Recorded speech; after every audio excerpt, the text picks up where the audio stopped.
Sharp Objects episode 2, which again is simulcasting at 2 a.m. on Monday mornings and then again on Monday evenings on Sky Atlantic. And again, very slow pace to the episode in the sense that they're really getting you to focus on the flashbacks and the images that Amy Adams sees.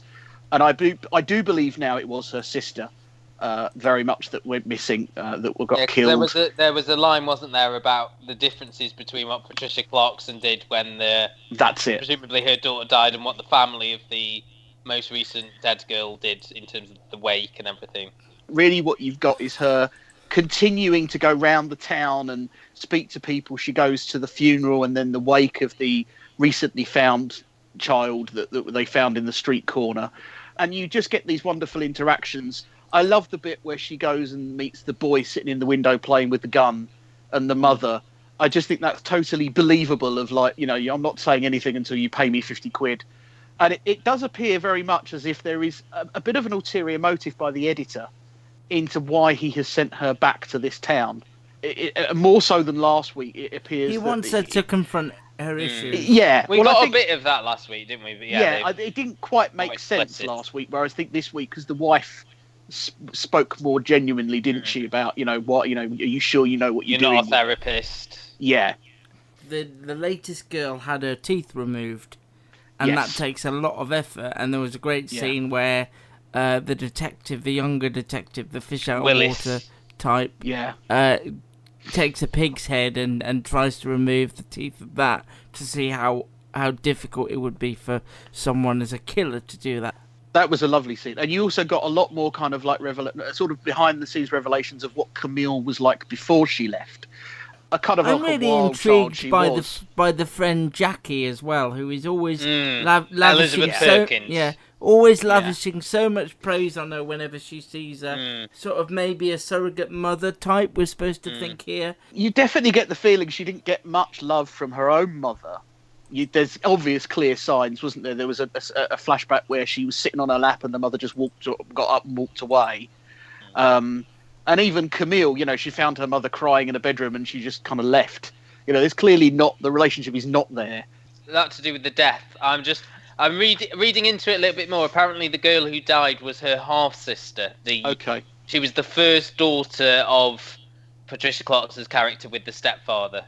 Right. Do we have any sense of a suspect? Do you feel it comes from within people you've seen? To be honest with you, I don't think it's that sort of show. No. It's not. Like Big Little Lies, really. You might be looking at it from the wrong angle. It's not a murder mystery. I'm just asking. I agree. I don't have an idea. I don't think the suspect is necessarily someone. I think it's like the murder mystery is like the MacGuffin.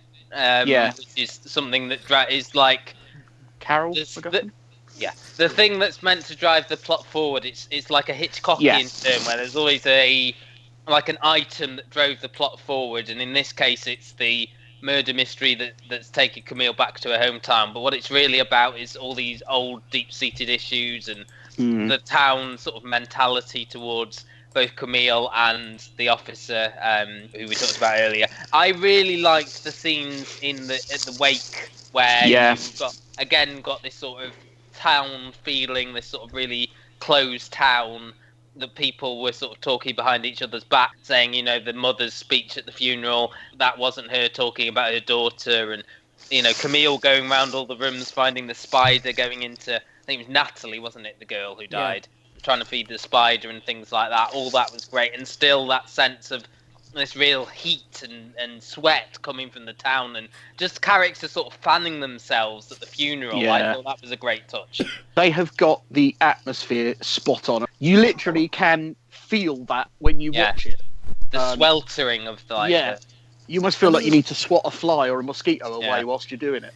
The thing with the funeral as well, I loved Andorra taking Camille's pen. Andorra. Taking Camille's pen, stopping her, making notes. Really uncomfortable with the idea of her reporting. I loved the indoor voice line. The other thing that they're trying to push, obviously, is this kind of woman in white kind of, sort of backstory, this kind of local myth that a lot of these towns in America have of, like, the mysterious things seen in the forest. I don't know whether that's going to go anywhere, but they certainly played a lot of time this week sort of making it seem as if, it's more than just a local legend, that there might be something about it. the source material was written by Gillian Flynn, who wrote Gone Girl. We spoke about that and who last wrote week. this episode as well. And so it will all come together because it isn't a novel. But I think if you're looking for who did it, that's not what. That's not what I was asking. I think I was asked to sort again, of like Big Little Lies. It was part of it because we knew there'd been a murder, but that wasn't as important, really. Certainly the whodunit and the whodunit too.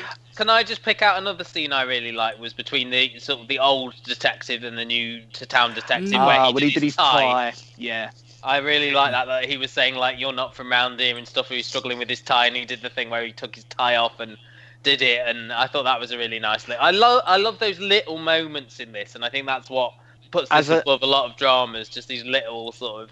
As an old Silence of the Lambs fan as well, I like the little interplay, you know, where he was trying to do a mini profile. Calling her Clarice. And, you know, thank you very much, Agent Starling, as he walked away, you know, little hints to that, you know, and in these small towns, the difficulty of getting local police forces to think outside of the box, you know, or anything is very difficult. You know, they still don't see this as a pattern. They still think this is two isolated incidents. It's really only that police officer and obviously Amy Adams' character that see it as anything more than that.